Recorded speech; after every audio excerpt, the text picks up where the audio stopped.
sa lahat. Ingat lagi sa pagtawid, mga kapatid. Pagmasdang mabuti ang dalawang babaeng ito sa Taft Avenue sa Maynila bago pa man sila makarating sa Center Island. Nasapul sila ng isang humaharurot na motorsiklo. Tumilapon ang mga biktima, pati na ang rider. Ang nakabanggang motor, nagliyab. Ang iba pang detalye ng aksidenteng yan. Abangan, maya-maya lang.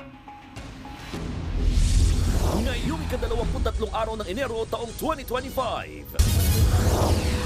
Isa pang marko sa tumatakbong senador, umatras na. Kaya pag-iimprenta ng mga balota, atrasado na naman. Dalawang estudyanteng gagraduate na sa grade 12, nalunod sa isang fall sa Baras, Rizal. Isang taong gulang na bata, nalunod naman sa balde. Bagong modus sa droga. Vietnamese, timbok sa pagbebenta ng ecstasy na inihahalo sa kanin. Mga naglalaki ang bato, nagbagsakan sa kalsada. At meron ding mga nasirang bahay dulot ng magnitude 5.8 na lindol sa Leyte. Makalipas ang mahigit isang taon, mga Pilipinong seaman na hinostage ng mga rebeldeng Houthi, pinalaya na. Eto na nga, sa isang exclusive interview ni Mama Ogs, Rufa May Quinto, go, go, go ang mga pasabog sa umunoy hiwalayan nila ng asawang si Trevor Magallanes. Sabi ko, sige, we're going through something, di ba? At OG Sing Masters at mga bigating juke bosses magbabalik na sa original video kay Kantawanan ng Bayan.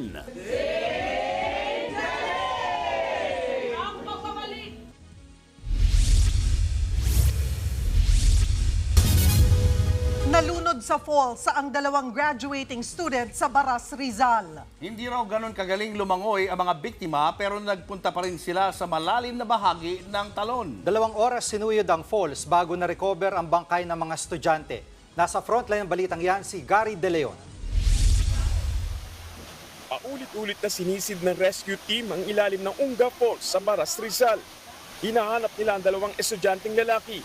2 oras naganap ang rescue team bago nakuha ang katawan ng estudyanteng si James Andre Sambas, 17 anyos, at kaklase niyang si John Mike Passion, 18 anyos. Graduating na sana sila sa grade 12. Bago ang insidente, nagpa-medical ang dalawang biktima kasama ang dalawa pa nilang kaklase bilang requirement sa kanilang immersion activity sa eskwelahan sa Antipolo. Matapos makumpleto yung requirements sa kanilang paaralan, nagkaayaan daw ang 4 na magkakaklase sa Baras, Rizal patungo sa Unga Falls. Yun nga lang, hindi raw nasabihan ng residente dun sa Baras na may malalim na parte ang Unga Falls kung saan bigla raw tumalon si James. Nagbilin naman daw ang isang kaklase ng mga biktima na taga-Baras na may parte ng talon na delikadong puntahan. Itong isang biktima, kalian naman pong lumusong sa tubig at siya po ay sinabihan ng kanyang mga kasama na huwag lumalim or magpumunta sa may bandang gitna dahil ito po ay medyo delikado at medyo palalim po ang tubig. Nang makitang nalulunod na si James, agad sumaklolo si John Mike pero pareho na silang nilamon ng tubig. Dalawa po silang napunta po din sa may malalim and sila po dalawa ay napag-alaman na hindi na rin po magganong ka runong sa paglangoy. Nanlumo naman ang dalawang nakaligtas na silang nanghingi ng tulong para makuha sa ilalim ng talon ang dalawa nilang kaklase. Tumanggi na magpa-autopsy ang pamilya ng mga biktima dahil naniniwala raw sila na aksidente ang nangyari. Nakaburol na sa Antipolo ang mga nasawing graduating students. Tumanggi na rin magbigay ng pahayag ang kani-kanilang pamilya. Nagbabalita mula sa frontline, Gary De Leon, News 5. 70 pamilya ang nasunugan sa Isla Puting Bato sa Tondo, Maynila. Ang isa namang residente, tumutulong na nga, pinagnakawan pa. Nasa frontline ng balitang yan, si Nina Ong Pauco. Sa kuha mula sa Himpapawid, kita kung gaano kalawak ang sunog na sumiklab sa Isla Puting Bato sa Tondo, Maynila. Pasado 2:00 ng madaling araw nang magsimula ang sunog. Mabilis kumalat ang apoy. Nahirapan ang mga bumbero sa pag-apula dahil sa kitid ng eskinita. pinagbabawalan po pumasok pag hindi po fire truck. Dito naman po ay nakita nyo naman po na napakaliit po ng daan na skinita lang po. Ang mga tao ho ay napakadami. Tumagal din ng halos 2 oras bago naapula ang apoy. Ang mga residenteng ito naghahanap ng mga pwede pang maisalba sa mga natupok na bahay. Ang tindahang ito naman, mistulang binagyo. Nilimas kasi ng mga magnanakaw ang mga paninda habang abala sa pagtulong sa pag-apula ng apoy ang may-ari nito. Wala naman po kami magagawa sa ganyan. Emergency na rin po kasi yan. Mas maganda na rin po maligtas din yung pamilya ko at makatulong na din kami. Nasunugan din si Mila Fajardo na walang naisalbang gamit. Emosyonal lang makausap ng News 5. Hindi ako makapasok uli, kuha sana akong gamit ko. Lakas ng apoy, hindi na ako lumabas na ako. Katabi mismo kasi ang nasunog. Wala akong kamag-alag. Kamatay na sa asawa ko.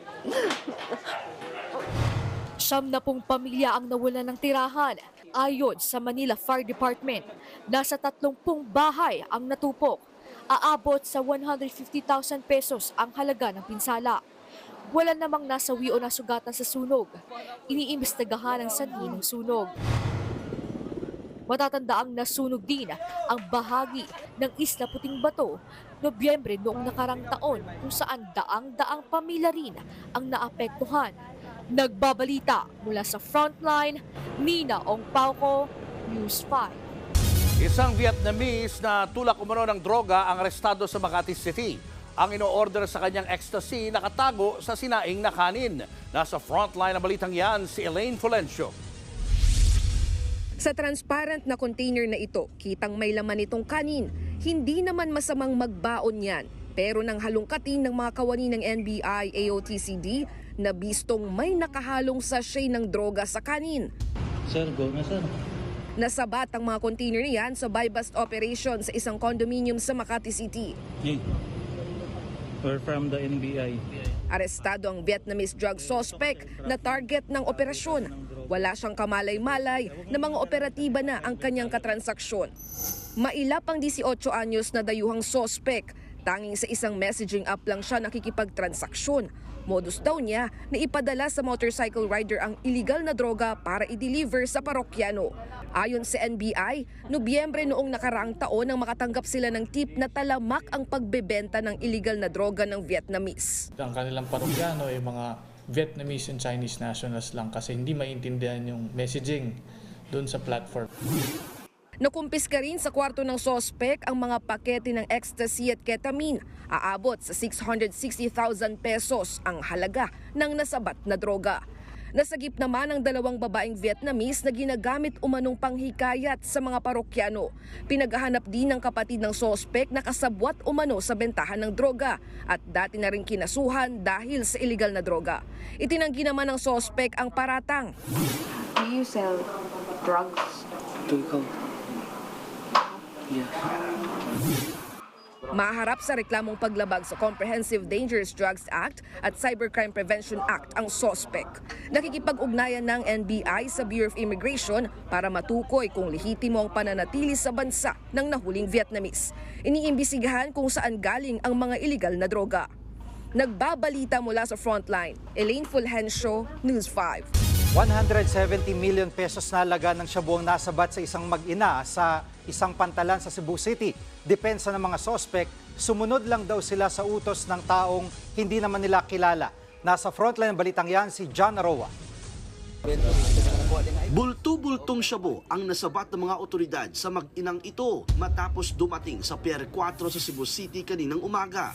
Galing Metro Manila ang dalawa na dumaan muna sa Masbate bago dumiretso sa Cebu. Pagdating sa pantalan, naamoy ng K9 units ang kontrabando sa likod ng kanilang sasakyan. Nung pinalabas namin yung karton, tinupuan siya ng aso. So that prompt us na buksan yung kasi may indicator na eh. Nang buksan ang bitbit nilang malaking kahon, dito na tumambad ang 25 kilo ng shabu na nagkakahalaga ng 170 million pesos. Depensa ng mag-ina, pinakiusapan lang sila na dalhin ang kahon kapalit ng 20 mil. Kung sino ang nag-utos sa kanila, hindi raw nila kilala. Wala mo sa instruksyon mo, masaya na siya sa sigura niya. Wala ko kabalo lagi sir, kimsay tagihan. Wala mo kabalo. Hindi ko kabalo, sir. Wala akong kabalo. Bukod sa kontrabando, kinuha rin ang cellphone ng mga suspect. Na-recover din ang ORCR ng sasakyan na sa iba nakapangalan. Iniimbestigahan na yan. Ayon sa pulisya, sa Cebu lang iniimbak ang droga pero i-distribute din sa iba't ibang lugar sa Visayas at Mindanao. Very alarming. Kasi isipin mo yung market ng Cebu City, and dami na palang user ng ganito karami pinapadala nila, di ba? Isa sa ilalim sa laboratory examination ang droga. Inaalam din kung isang nga bang malaking sindikato ang nasa likod nito. Nagbabalita mula sa Frontline. Janarua, News 5. Timbog habang nagsusugal ang dalawang notorious umanong magnanakaw sa Road 10 sa Tondo, Maynila. Ang isa sa kanila, umaming siya ang nasa viral na bukas kotse modus. Nasa frontline ng balitang yan, si Nina Ong Pauco.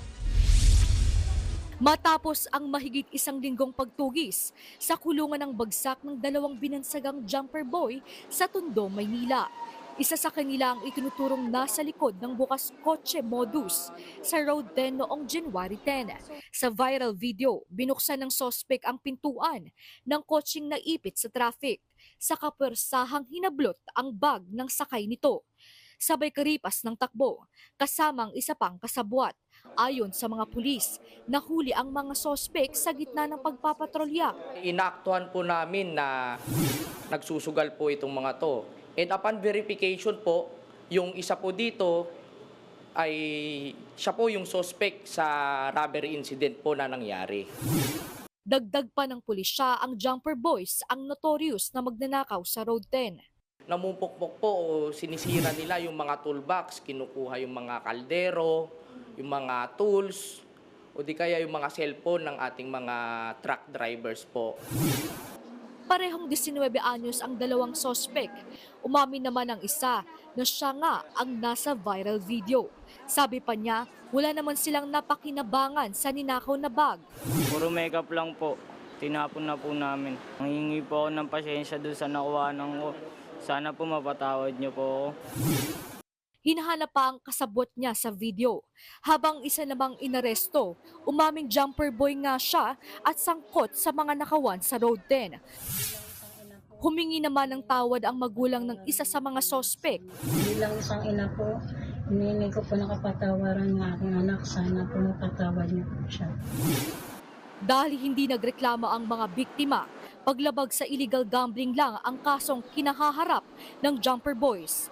Pinaigting na ang police visibility sa lugar para hindi maulit ang krimen. Nagbabalita mula sa Frontline, Nina Ong Pauco, News 5.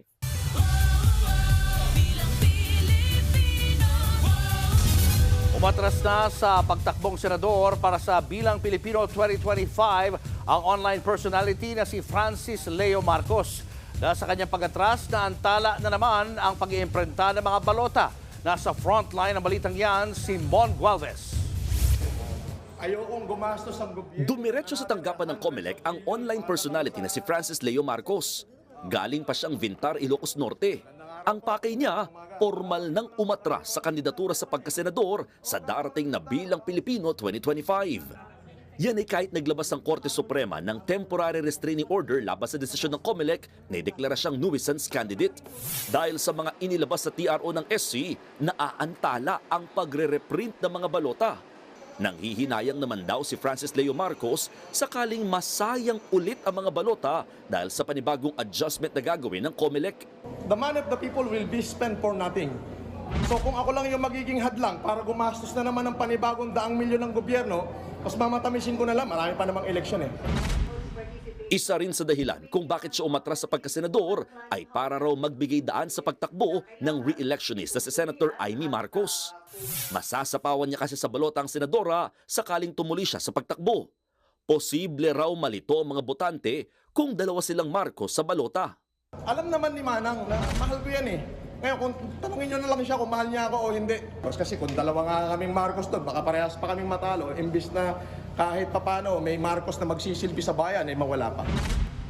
Wala raw nangumbisi sa kanyang umatras. Katunayan, tumakbo rin noong 2022 election si Francis Leo Marcos bilang senador.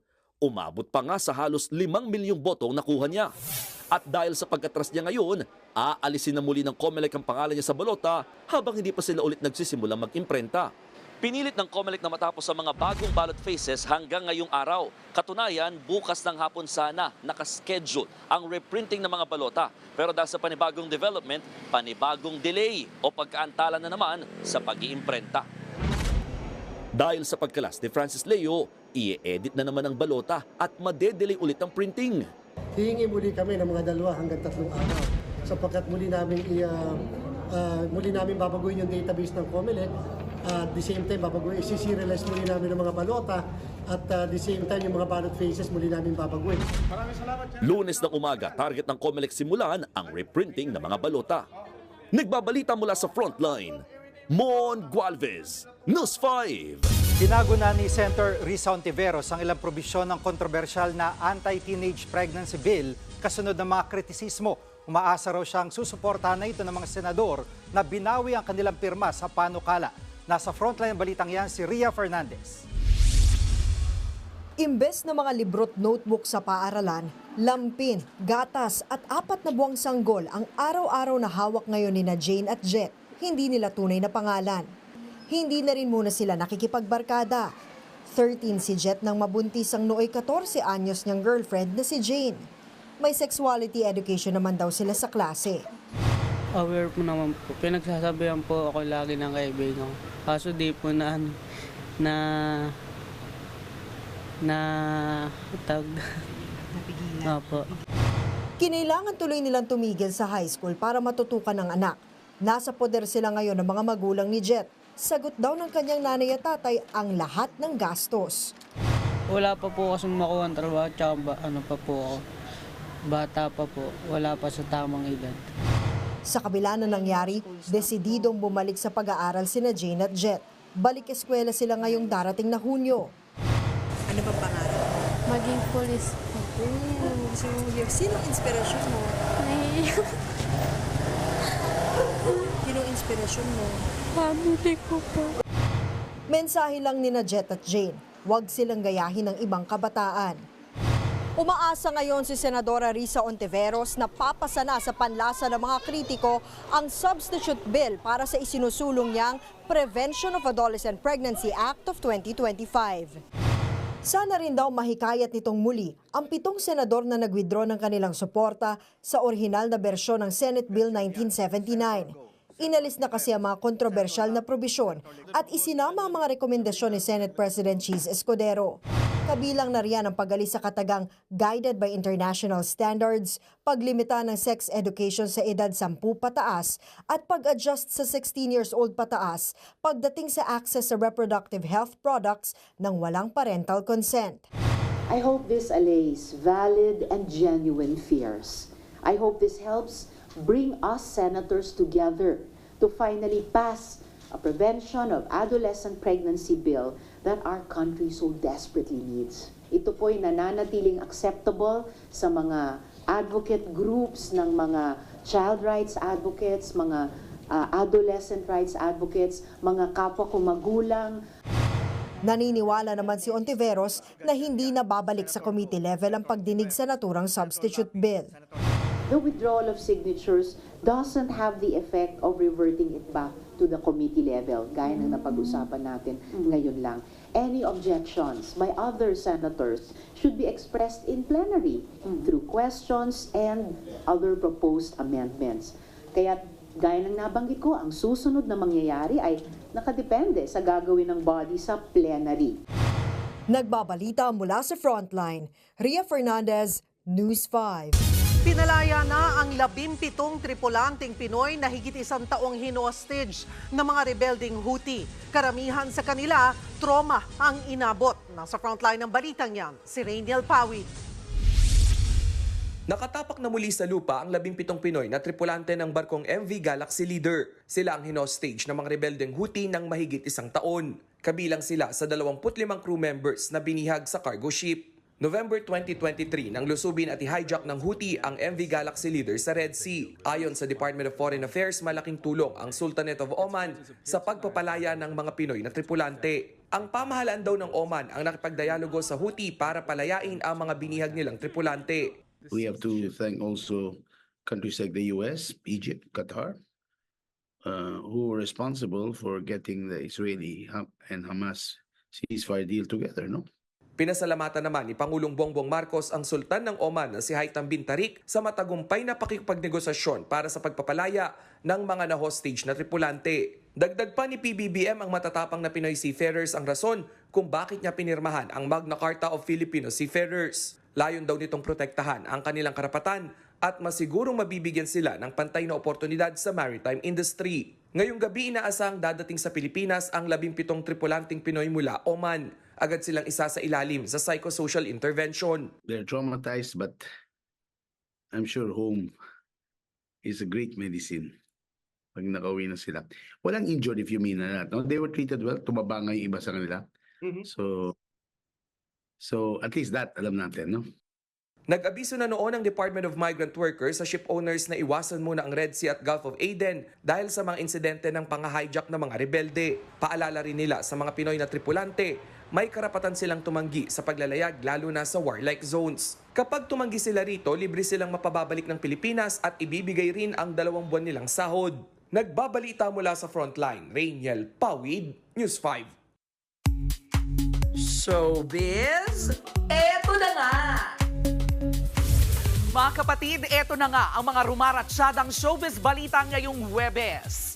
Mga kaawit bahay, alam naming excited na kayo sa pagbabalik ng OG video kay kantawanan ng bansa, ang Singaling. Kaya ito, at may patikim po kami kung ano at sino-sino ang mga dapat niyong abangan. Narito po ang aking Frontline report. Andito na uli sila mga kaawit bahay. After 2 years, magbabalik na sa ating mga telebisyon ang iconic at original video kay kantawanan ng bayan, ang Singaling. With the OG Sing Masters, of course, Randy Santiago, Kay Brosas at Donita Knows. Excited ako this season kung saang sulok ng Pilipinas ay makakita naman kakaiba na tulad ni Marimar. Samahan mo pa ng mga bigating juke bosses na sina Ray Valera, Ariel Rivera, Alan Kay, Jessa Saragosa at FL Buba. Grabe ang bardagulan kanina nang muli silang magkita-kita. Ganyan ba yung... Oo, ganyan. Nakakamiss Ay, nga mas malala na. Ganito parang ganyan. Ganyan. May pisikalan na kami. Kung dati, bigati na ang line-up ng juke bosses at hosts sa pagbabalik ng original video kay kantawanan. May mga bagong mga juke boss pa na ipapakilala very soon. At bibisita na rin sila sa mga kaawit bahay natin. Dahil multi-platform ang Singaling, magbabalik ang mga sing-talker gaya ni Queenay, Nico, Gab at Yan Yan. Nariyan din ang now Zending hosts na sina Zendy at ang winner ng first season ng Singaling na si Marimar Tua. At guess what? May bagong single na siya na si Jukeboss Ray Valera pa ang nagsulat. Ang pamagat po ng kanta po ay Nagpapanggap po. Ayan. Medyo malalim po yung istorya, kaya pakinggan nyo na po mga kaawit bahay. Abangan ang pagbabalik ng Singaling this coming March sa TV5. Susunod sa Pulsa Video, humaharurot na motor, nakabundol na mga tumatawid, isa ang patay. Isang taong gulang na bata patay matapos malunod sa balde. At Rufa May Quinto may exclusive tell-all interview kay Ogie Diaz tungkol sa problema nila ng kanyang asawa. Abangan ang lahat ng yan sa pagbabalik ng Frontline Pilipinas.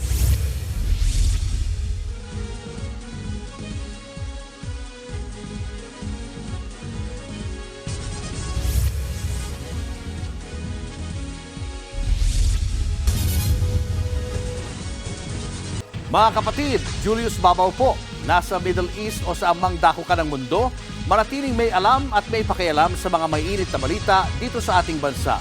Simulan po natin ang bawat araw sa tuloy-tuloy na balitaan sa Frontline. Mag-follow at mag-subscribe sa social media pages ng News 5. Nabundol ng humaharurot na big bike ang dalawang babaeng tumawid sa Maynila. Isa sa kanila ang namatay habang ang nakabanggang big bike nagliyab. Ang buong pangyayari nakuhanan pa ng video sa Frontline Report ni Mon Gualvez. Sa pulsakuha ng CCTV ang mga tumatawid sa Taft Avenue, corner Remedio Street sa Maynila mag-aalas 8 ng umaga kahapon. Yan ay kahit naka-green light pa para sa mga dumaraang motorista. May dalawang pedestrian ang hinintay makadaan ng isang motorsiklo, saka sila nagmadaling tumakbo. Pero isang humaharurot na big bike ang biglang sumulpot. Nabundol at tumilapon ng dalawang babae, pati na ang nakabanggang rider. Nagliyab naman bigla ang kanyang motorsiklo. Sa kuha ng isang dashcam, makikita ang pag-overtake ng big bike sa ilang sasakyan. Ito rin ang nasa pool ng CCTV ng kabilang barangay kung saan may tumilapon pang ang bahagi ng motor. Patay ang isa sa mga nabundol habang sugatan naman ang isa pa.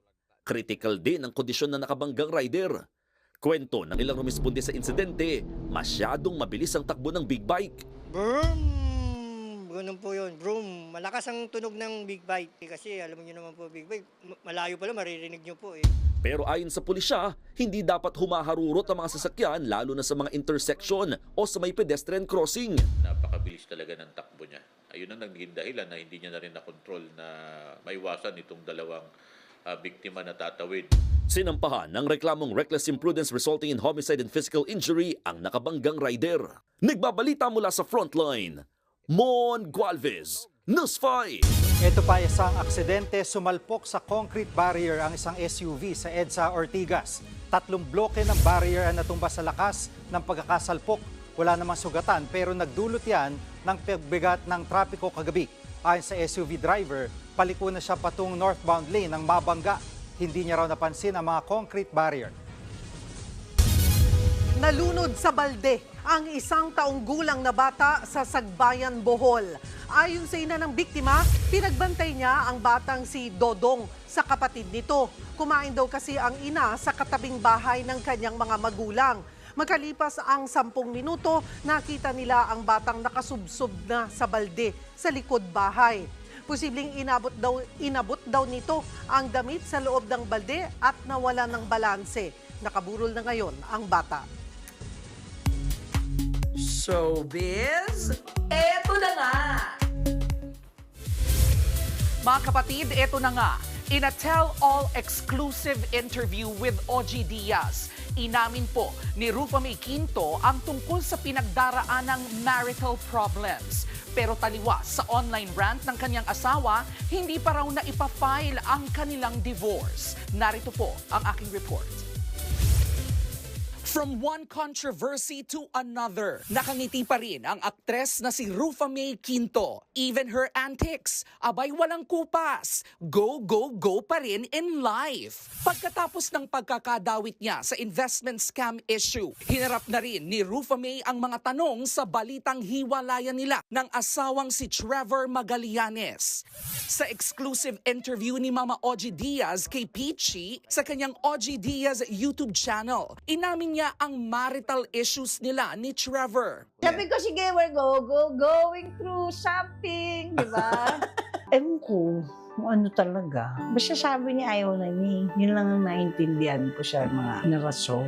Tanggapin ko na kung ayaw na, ay respetuhin ko yun. Hindi man daw malinaw ang dahilan ng kanilang pagkakalabuan. Hindi naman daw nararamdaman ng aktres na may third party involved. Isa sa mga iniisip niya na posibleng dahilan ay ang madalas niyang pag-uwi ng Pilipinas dahil sa kanyang showbiz commitments. At sa tanong kung bakit ngayon lang siya nagsalita tungkol sa issue sa kabila ng mga posts ni Trevor online against her, siguro dahil sa pagmamahal ko sa kanila, natutunan ko nung manahimik. Tsaka sobrang siguro masakit. Wala akong pinagsisihan. It's still the best, you know. May mga bagay lang talaga na hindi perfect. Sa ngayon, ang priority raw ni Rufa May ay ang kanilang anak at mapanatili ang magandang ugnayan ng kanyang mag-ama sa gitna man ng problema nilang mag-asawa. Panoorin ang buong interview ni Mama OG Diaz kay Rufa May sa OG Diaz YouTube channel. Susunod, convenience store sa Bulacan na biktima ng hold-up ni Modus. Mga naglalakihang bato nagbagsakan sa kalsada kasunod ng magnitude 5.8 na lindol sa Leyte. At tinaguriang soft drink beauties noong dekada 80, may eksklusibong ibininyag tungkol kay Pepsi Paloma. Yan at iba pa sa pagbabalik ng Frontline Pilipinas.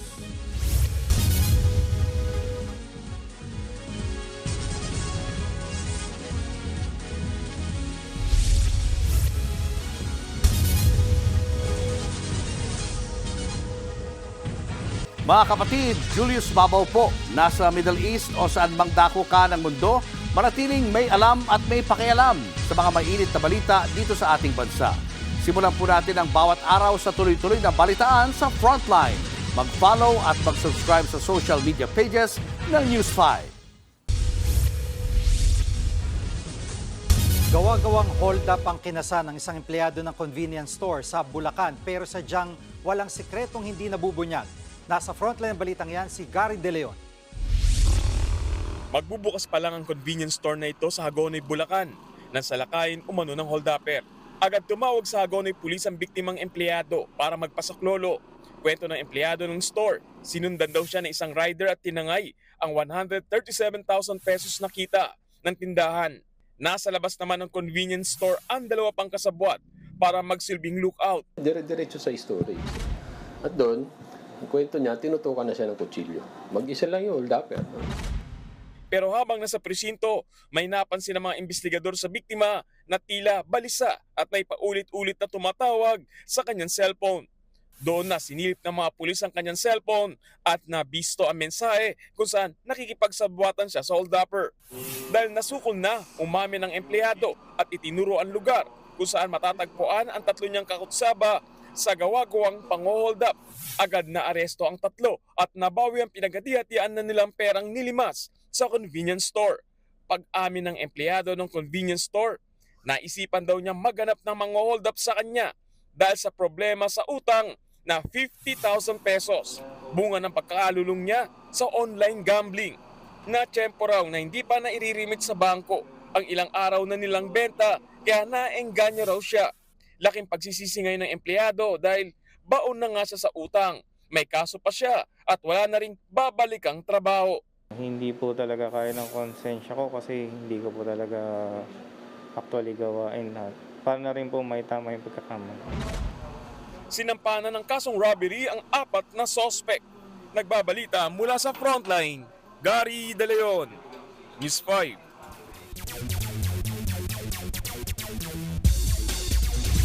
May nagbabalik para maghatid ng Frontline News at Sports. Magkakasama natin muli ang kapatid nating si Denise Tan. Welcome back, Denise. Thank you, Cheryl. Tuloy-tuloy ang matinding hampasan sa PBL All-Filipino Conference sa PhilSports Arena. Unang nagharap ang sister teams na Next-led Chameleons at Akari Chargers. Mainit ang bakbakan pero sa huli ang Akari ang nanaig in 4 sets. Malaking momentum booster ang panalong ito para sa Akari na kakagaling lang din sa talo. Sa second game naman, target ng Chocomucho Flying Titans na i-extend sa 3 ang kanilang winning streak.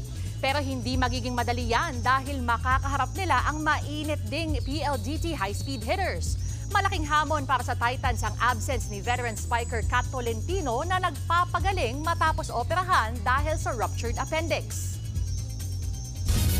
Sa kauna-unahang pagkakataon, muling nagsama-sama ang 3 natitirang miyembro ng 80s sexy group na Soft Drink Beauties. Muli nilang inalala ang mga naging karanasan kasama ang namayapang miyembrong si Pepsi Paloma. Narito ang aking exclusive report. 40 taon na ang nakakaraan nang huli silang magsama-sama. Sila ang Soft Drink Beauties na binuo ng kontrobersyal na talent manager na si Dr. Ray de la Cruz at sumikat noong dekada 80. Sila ay sina Sarcy Emanuel, Myra o Mirinda Manibog, Coca Nicolas at ang pumanaw ng si Pepsi Paloma. Binalikan nila ang mga masasayang alaala ng paggawa nila ng pelikula na naging mga hit noon. Tulad ng Snake Sisters, Naked Island at Room 69. Hindi rin namin naiwasan na pag-usapan si Pepsi Paloma. Si Sarcy kasi ang pinakahuling nakasama ni Pepsi isang araw bago siya namatay noong May 31, 1985. Nakiusap daw si Dr. Ray na dalhin niya si Pepsi sa bahay niya dahil inaatake daw ito ng depresyon. Doon, may napansin na raw siyang kakaiba sa kinikilos ni Pepsi. Hindi niya ako matake. Paano mo ka nauna nagkapelikula? Paano mo ko naunahan nagkabahay? Paano mo ko naunahan ng ganito, ganyan. Parang ganun siya. Ganun na ang thinking niya, iba na. Si Coca naman, na malapit na kaibigan ni Pepsi, inamin na mamibigat ang mga problemang bitbit ni Pepsi. Kabilang na ang magulong relasyon nito sa kanyang ina, problema sa pera, career at depresyon. Ikaw wala kang feelings of guilt dahil sa nangyari? Meron. Sabi nga ni Ate Sarcy, totoo yun, meron talaga. Kasi yung tulad nun, nung inaalok niya ako uli na magsama kami, nilipatan yung bagong bahay, kaso hindi ko naman siya sinunod. Ano na-feel mo? Ikaw yung huling kausap? Ako, I feel so guilty. I don't mean to be showy. I don't mean to hurt her. Sa morgue na nila inabutan ng walang buhay ang kaibigan. Tungkol naman sa paratang na naging biktima ng rape si Pepsi na inuugnay kay Vic Soto. Never. Yun lang. Hindi totoo. Hindi sa hindi naniniwala. Hindi talaga totoo. Kami, talagang hindi totoo yun. Panuorin ang kabuuan ng interview sa Julius Babaw Unplugged YouTube channel. Susunod, 2 sundalo patay sa engkwentro sa Basilan. Sinunog pa ang kanilang sasakyan. At isda sa aquarium nalungkot at nanghina dahil kulang sa pansin. Tutok lang mga kapatid, magbabalik pa ang Frontline Pilipinas.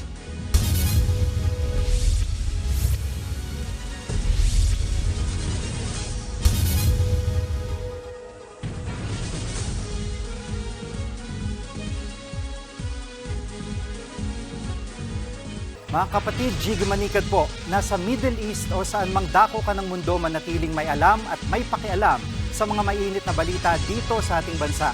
Simulan natin ang bawat araw sa tuloy-tuloy na balitaan sa Frontline. Mag-follow at mag-subscribe sa social media pages ng News 5.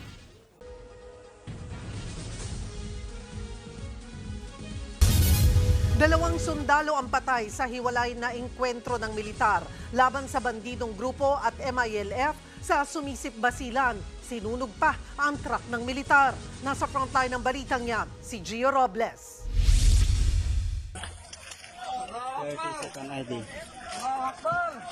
Nilamon ng apoy ang truck ng Philippine Army sa barangay Lower Kabengbeng sa Sumisip, Basilan kahapon. Sinunog yan ang bandidong grupo. Ang lalaking kumuha sa video, pinaniniwala ang miyembro ng Moro Islamic Liberation Front o MILF na nakaengkwentro ng mga sundalo. Ayon sa 101st Infantry Brigade ng Army, dumayo lang sa lugar ang mga sundalo para i-escort ang mga bumisitang kinatawan ng United Nations Development Program. Pero bigla silang tinambangan na paatras sa mga kalaban nang dumating ang backup na sundalo. Pero habang pabalik na sa kampo, muli silang inambos ng mga taga-MILF.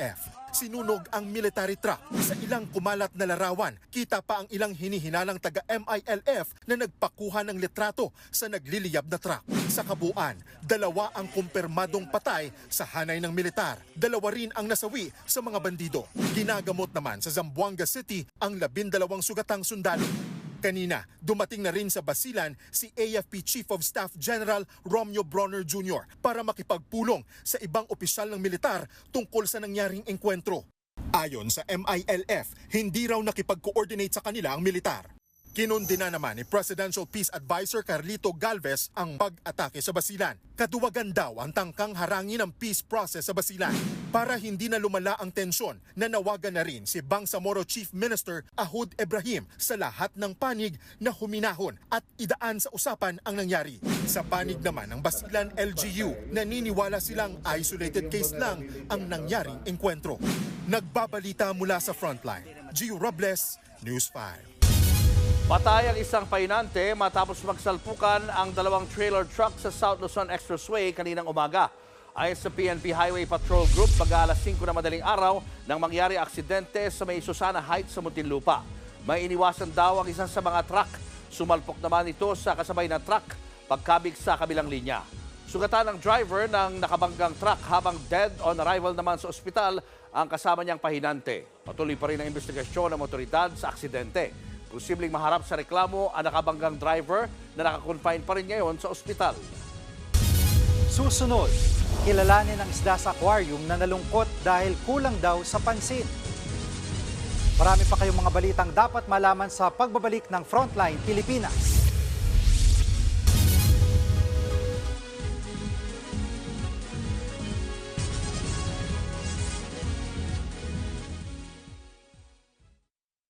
Mga kapatid, Jiggy Manikad po, nasa Middle East o saan mang dako ka ng mundo, manatiling may alam at may pakialam sa mga mainit na balita dito sa ating bansa. Simulan natin ang bawat araw sa tuloy-tuloy na balitaan sa Frontline. Mag-follow at mag-subscribe sa social media pages ng News 5. Bakit sad ang beshi ko? Yan ang sabi ng may-ari ng isda na kulang daw sa pansin sa isang aquarium sa Japan. Ang solusyon sa kalungkutan ng sunfish, pinalibutan ng damit na ikinorteng tao ang salamin ng aquarium ng isda. Pinalabas na merong mga bisita sa aquarium at ang kwento ng pamunuan, tila nanibago ang sunfish nang mawala ng tao ang aquarium mula nang simulan ang renovation noong December. Dahil dyan, hindi na raw ito kumakain. Kaya nanghihina na ang isda. Pero nang maglagay ng mga damit, sumigla ulit ang isda.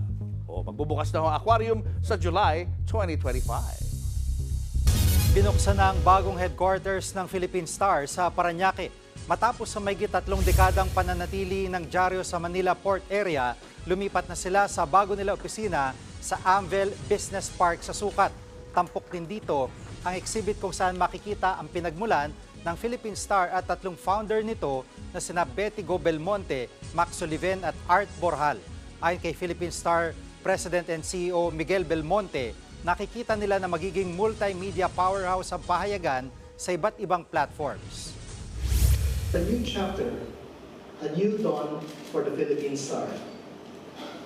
For close to 4 decades, the Philippine Star has been a guiding light to millions of Filipinos. Our journey, guided by an unwavering commitment to truth, excellence, and service to the Filipino people. Congratulations, and they've done very well.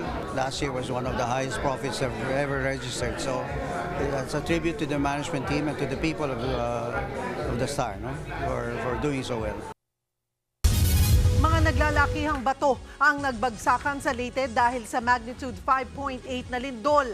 Ang pagyanig sa Leyte naramdaman hanggang sa Cebu. Nasa frontline ng balitang yan, si Carrie Cater.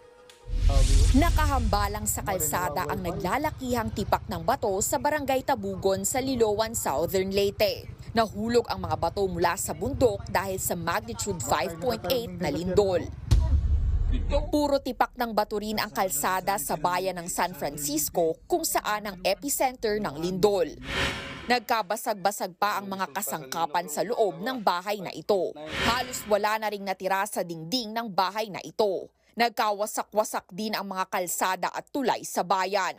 Nagsilaglaga naman ang mga paninda sa bayan ng Libagon. Meron pang nabasag na mga salamin.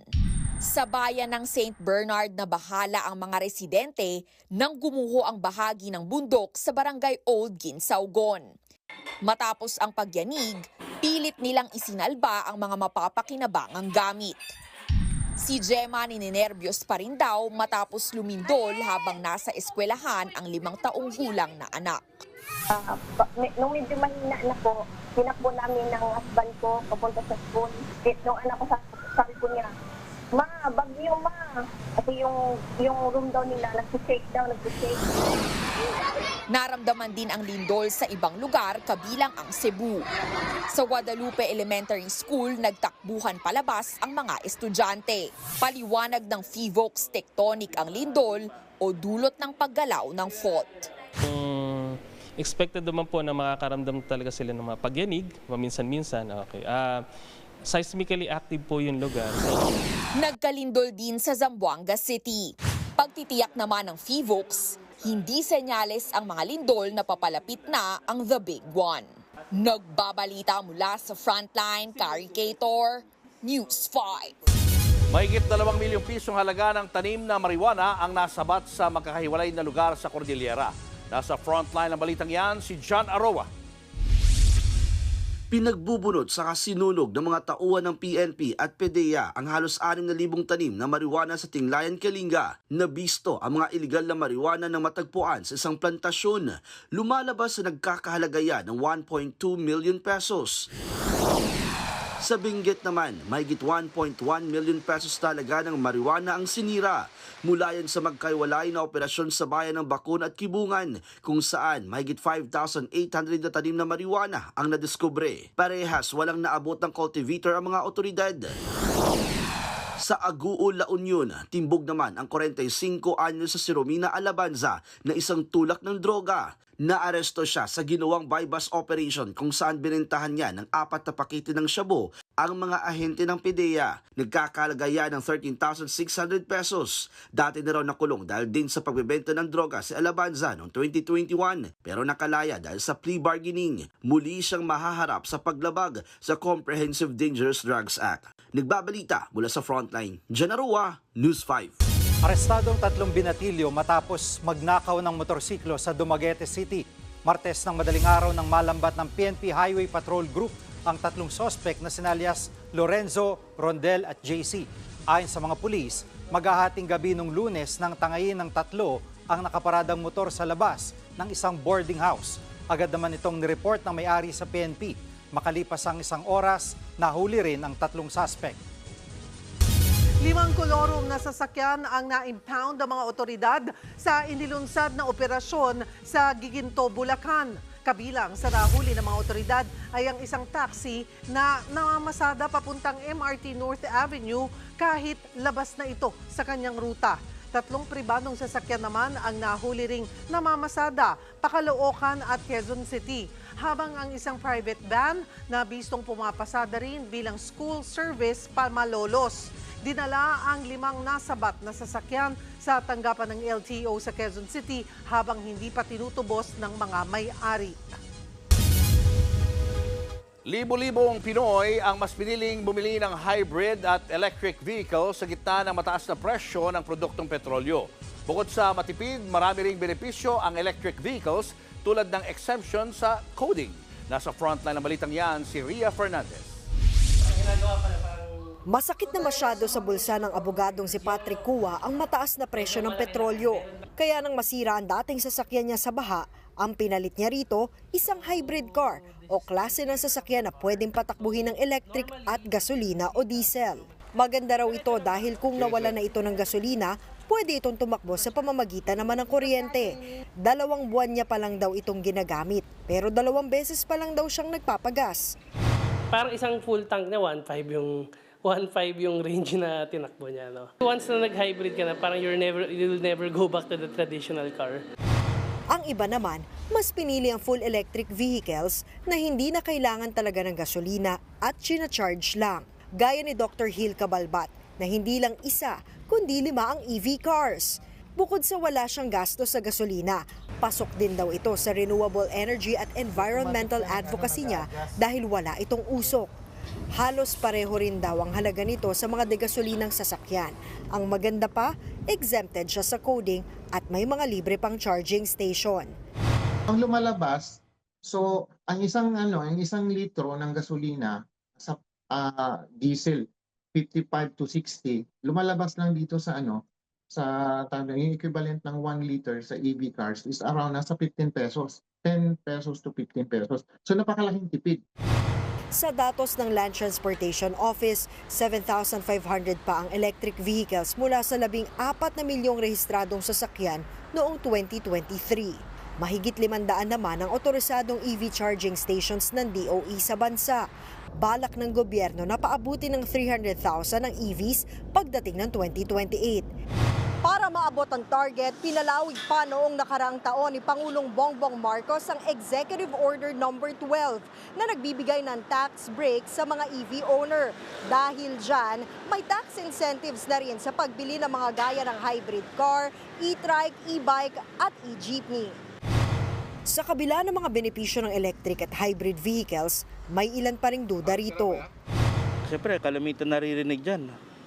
Mahina lang yung mga magneto na ginagamit dyan, na possible masira. Nakasanayan na rin gasolina, pero parang hindi rin papabor sa bukid dyan kasi yung mga karga niya mabibigat. Minumungkahi naman ng Institute for Climate and Sustainable Cities na gamitin din ang e-vehicle sa pampublikong transportasyon. Makatutulong yan sa tao at sa kalikasan. Nagbabalita mula sa Frontline, Ria Fernandez, News 5. Mali at kasinungalingan, yan ang buwelta ni Senate President Cheese Escudero sa mga nagpapakalat na may mga blanco sa pinirmahang 2025 national budget. Magain na lang daw ng kaso mga kumukwestiyon para magkaalaman. Nasa Frontline balitang yan si Marian Enriquez. Sa gitna ng pagkwestiyon sa 2025 national budget, may banat si Senate President Cheese Escudero kay Davao City 3rd District Representative Isidro Ungab na nagsiwalat na may mga blanco o manong halaga sa Bicameral Conference Committee report. Ang hindi ko maintindihan sa nagrereklamo, dati siyang naging APRO chairman, alam niya ang patakaran. Wala pang dineklarang unconstitutional na Bicameral Conference Committee report. Paglilinaw ni Escudero, hindi ang enrolled bill ang kumakalat na may mga blankong items. Hindi yan ang kopyang isinumite kay Pangulong Bongbong Marcos na pinirmahan niya. Kaya ang tanong ni Escudero, ano ang kini-question ni Ungab? Mali yun. Kasinungalingan yun at hindi totoo yun. At kung blanco man yung nasa GAA, hindi pwedeng i-release ng DBM yun. Iba naman ang nakita ni Kabataan Party List Representative Raul Manuel. 14 na blanco raw ang nakita niya sa pagbusisi sa niratipikahang kopya ng BICAM report sa 2025 national budget. 8 raw sa mga blankong ito ay sa ilalim ng opisina ng kalihim ng Department of Agriculture. May 2 rin sa Bureau of Fisheries and Aquatic Resources. Isa sa Philippine Coconut Authority, isa sa National Irrigation Administration, at 2 sa Unprogrammed Appropriations. Very disappointing to know na totoo na yung BICAM report na nakarating sa mga mambabatas na niratify ng House at ng Senate ay may mga blank. Giit ni Manuel, importanteng malaman kung sino ang naglagay ng halaga sa mga blankong ito.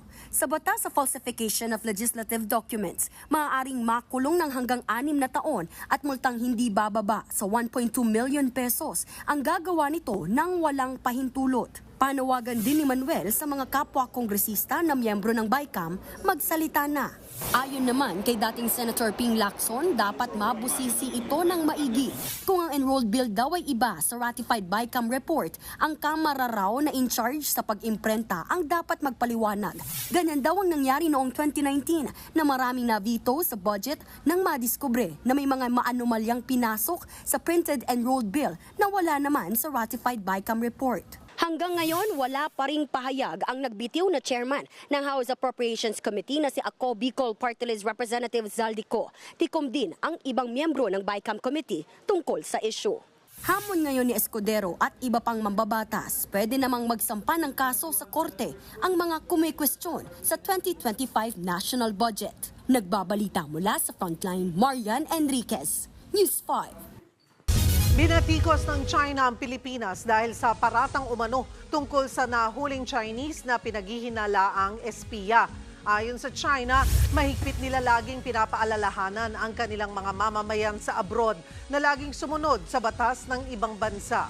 Kaya umapila rin sa Pilipinas na tantanan na raw ang pag-iimbento tungkol sa umunoy Chinese spy at hinimok na protektahan din sana ang karapatan ng mga Chinese na nasa Pilipinas. Wala pang tugon ang Department of Foreign Affairs sa pahayag ng Beijing. Hindi rin naman direktang itinuro ng Pilipinas ang China na siyang nasa likod ng inarestong Chinese. Pero sinabi na mismo ng AFP na isang foreign power ang utak sa malawakang surveillance operation sa bansa. Iniyak ng administrasyon ni US President Donald Trump ang matatag na suporta ng Amerika sa Pilipinas kontra sa mga aksyon ng China sa West Philippine Sea. Binigyang diin ni US Secretary of State Marco Rubio ang anyay ironclad commitment ng Amerika pagdating sa depensa ng Pilipinas. Batid daw ng Amerika ang mga delikadong aksyong ginagawa ng China na nakakasira ng peace and stability sa rehiyon at labag sa international law. Kamakailan lang nang mamataan ang tinaguriang monster ship ng China sa dagat na sakop ng Zambales. Umalis na ito pero may isa na namang bagong Chinese vessel na pumalit. Patuloy pa rin ang pagbabantay ng Philippine Coast Guard. Dineploy na ang BRP Cabra kapalit ng BRP Suluan na ibabalik sa Subic.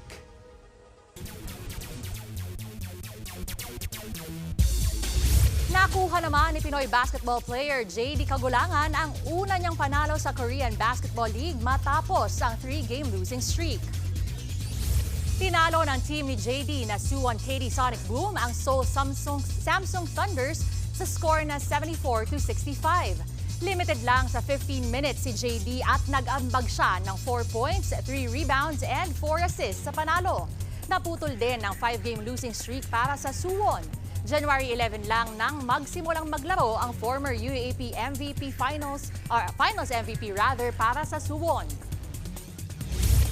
Na-upset ng Terra Firma Jeep ang TNT Tropang Giga sa huli nilang match sa elimination round ng PBA Commissioner's Cup. Mainit ang naging opensa ng Terra Firma mula sa second quarter at nakalamang sila ng hanggang 30 points. Sinubukang humabol ng tropa sa fourth quarter pero kinapos sila sa oras hanggang sa manalo ang Jeep 117-108.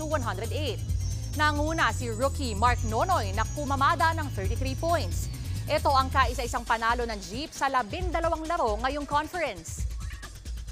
Pasok naman sa quarterfinals ang Barangay Ginebra Gin Kings matapos tambakan ng Rainier Shine Elasto Painters 120-92. Nagpakawala agad ng 17-3 scoring run ang Ginebra sa simula. Hindi na nila binatawan ng momentum hanggang sa final buzzer. Naka 29 points at 13 rebounds si Noipi Justin Brownlee. Nag-ambag naman ng 22 points at 8 assists si Scotty Thompson. Hawak na ngayon ng Barangay ang 7-4 win-loss record para sa 6th seed. At yan ang mga frontline news at sports ngayong Thursday. Ako po si Denise Tan.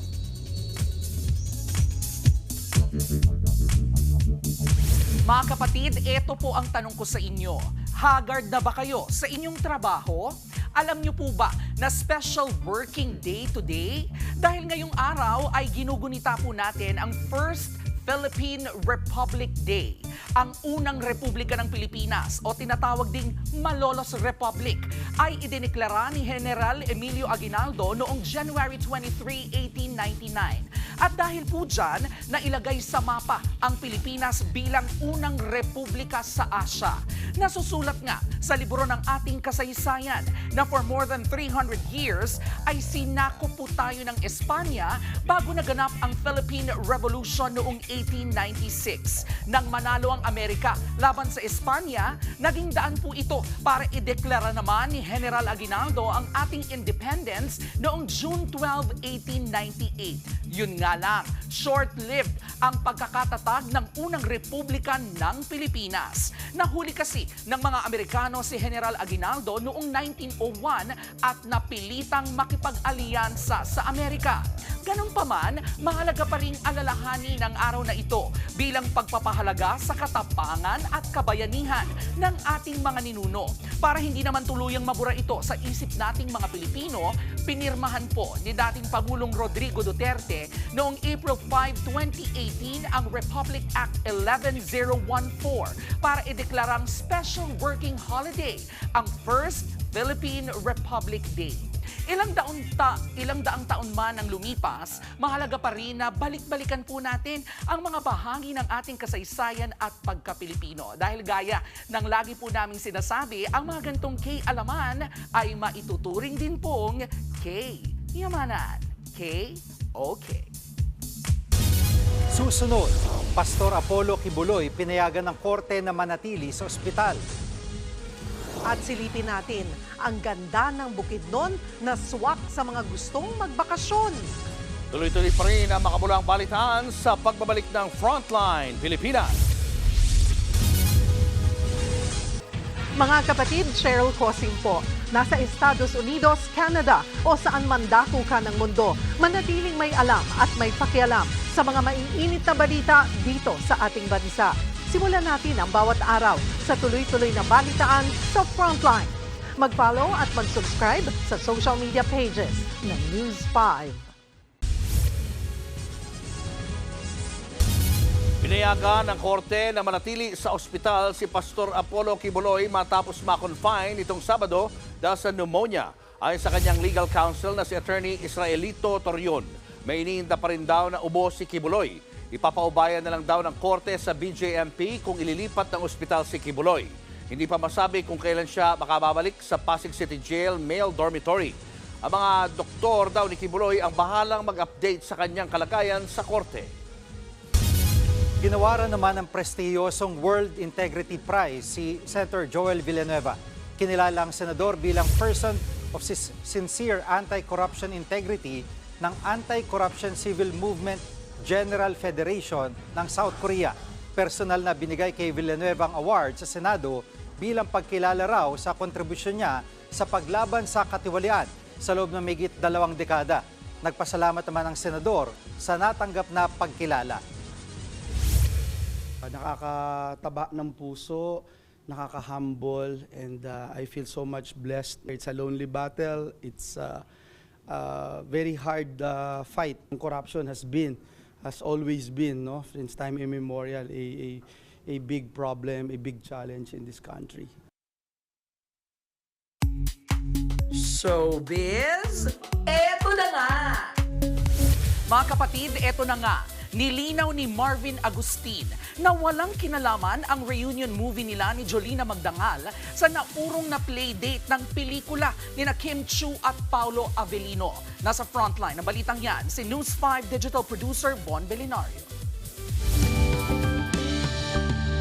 Trailer pa lang, damang-dama na ang kilig na hatid ng OG rom-com royalty na Marjo o sina Marvin Agustin at Jolina Magdangal para sa reunion movie nilang XX Lovers. Inilabas na ang official trailer sa FanCon at MediaCon nila na ginanap sa isang mall sa Quezon City. Ang fans hindi natameme sa over pa bebe ni na Marvin at Jolina nang kantahin nilang hit song na Tameme.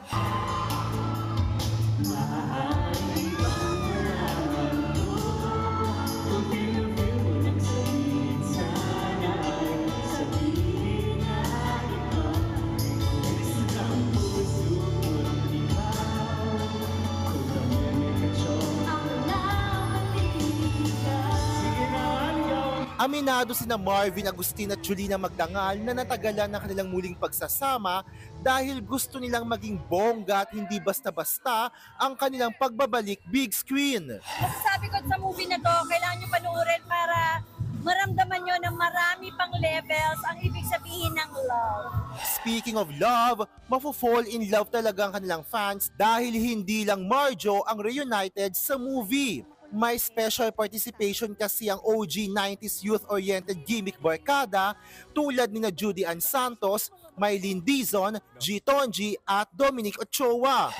Samantala, nagsalita na rin sina Marvin at Jolina tungkol sa nag-i-issue sa kanilang pelikula at sa movie ni na Kim Chiu at Paolo Avellino. Paglilinaw ni na Marvin, wala silang kinalaman kung bakit na-move ang playdate ng Kim Pao movie. Fans din kami ng Kim Pao. Nakikita namin yung mga projects nila at dalawang napakagagaling ng mga artista. Yes. So hindi namin alam kung ano yung mga nangyari sa kung paano yung release ng film nila. Yeah. We're just happy talaga na nagkaroon kami ng playdate. Makakasama ni na Marvin at Jolina sa reunion movie sina Loisa Andalio at JK Labajo.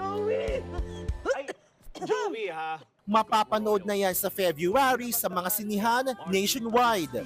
Nagbabalita mula sa frontline, Von Belinario, News 5. Good vibes, no? Ganda ng movie. Oh, February 12. So tama-tama. Valentine. Pwede nga, oo. Pang Valentine's Oh, relate tayo dyan. Ang panahon natin.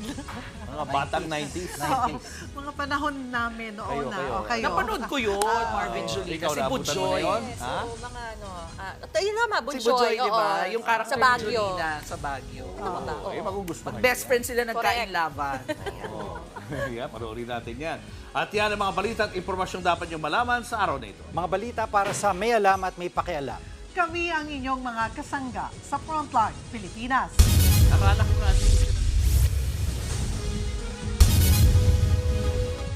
Mga kapatid, Cheryl Cosing po. Nasa Estados Unidos, Canada o saan man dako ka ng mundo, manatiling may alam at may pakialam sa mga maiinit na balita dito sa ating bansa. Simulan natin ang bawat araw sa tuloy-tuloy na balitaan sa Frontline. Mag-follow at mag-subscribe sa social media pages ng News 5.